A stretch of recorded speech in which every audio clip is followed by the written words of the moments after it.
está temblando un poquitito. No se asusten, vamos a quedarnos. Les doy la hora. 7 de la mañana, 7 de la mañana, 19 minutos.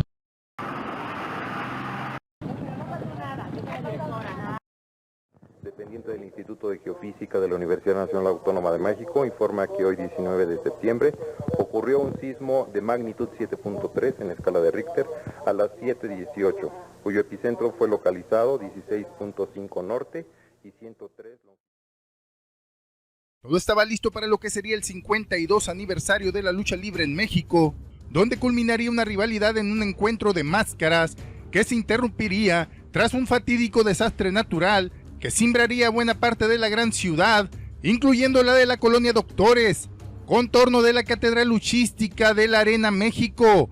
Bienvenidos a Más que Mucha Lucha, esto es, a un día del encuentro, el sismo que impidió la lucha por las máscaras. ¡Comenzamos!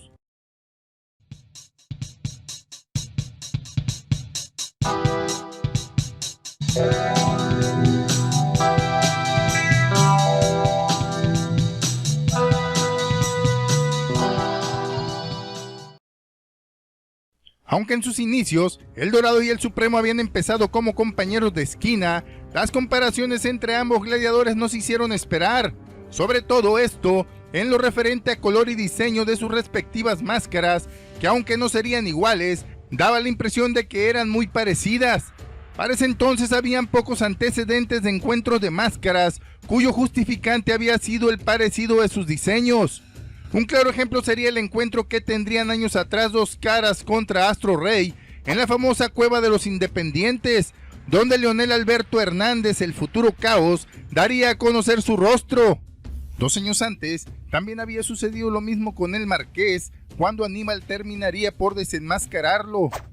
La empresa mexicana de lucha libre también explotaría esa línea, y para ello contaba con el hambre de triunfo de 2 jóvenes tapatíos, dispuestos a consagrarse, con la promesa de que aun quien resultara perdedor, tendría todo el apoyo de los Luterot para seguir manteniéndose en cartelera. Para entonces, el Supremo ya contaba con las máscaras de Robot R2 y Lawrence de Arabia, mientras que El Dorado había desenmascarado recientemente al Verdugo, hermano del pirata Morgan y Chamaco Ortiz, Hombre Bala.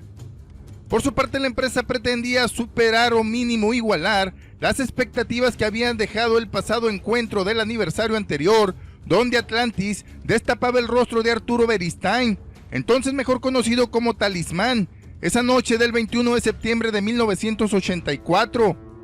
Ya para el año de 1985, un día antes del esperado festejo del 52 aniversario, un gran sismo sacudiría parte de la Ciudad de México, ocasionando con ello grandes pérdidas humanas y materiales. Incluso el siguiente día, es decir, el 20 de septiembre del 85, se registraría otro sismo que, aunque de menor escala, destruiría varios edificios, declarándose zona de desastre entre varias la colonia Doctores, contorno de la Arena México. Curiosamente, a pesar que edificios de grandes compañías habían caído ante los sismos, la Arena México no sufriría grandes desperfectos. Sin embargo, Protección Civil había declarado la posible vulnerabilidad de los edificios. Las cuarteaduras de la Arena México y Coliseo serían subsanadas, reforzando las estructuras de ambos locales. Debido a la contingencia, reparo de instalaciones y al miedo de familiares de algunos elementos luchísticos, estos saldrían de la Ciudad de México a sus lugares de origen, ocasionando con ello un reacomodo en la baraja luchística en el futuro inmediato que beneficiaría a nuevos elementos que habían decidido permanecer en la azotada ciudad, a pesar de lo sucedido.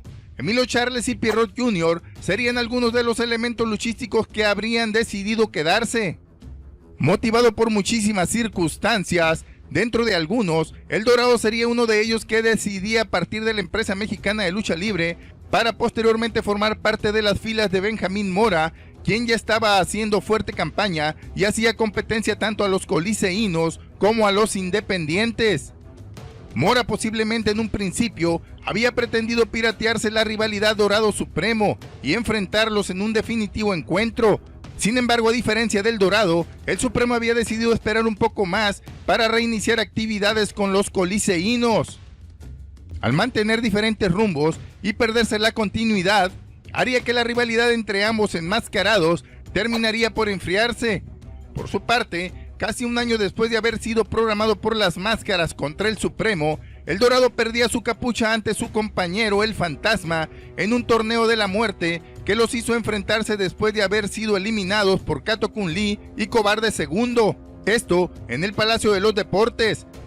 Por su parte, el Supremo seguiría manteniendo el misterio y agregaba a sus triunfos la máscara del guerrero azteca, hasta que para 1992, paradójicamente, quien después del sismo del 85 había obtenido mayores oportunidades en cartelera, terminaría por desenmascararlo, Pierrot Jr.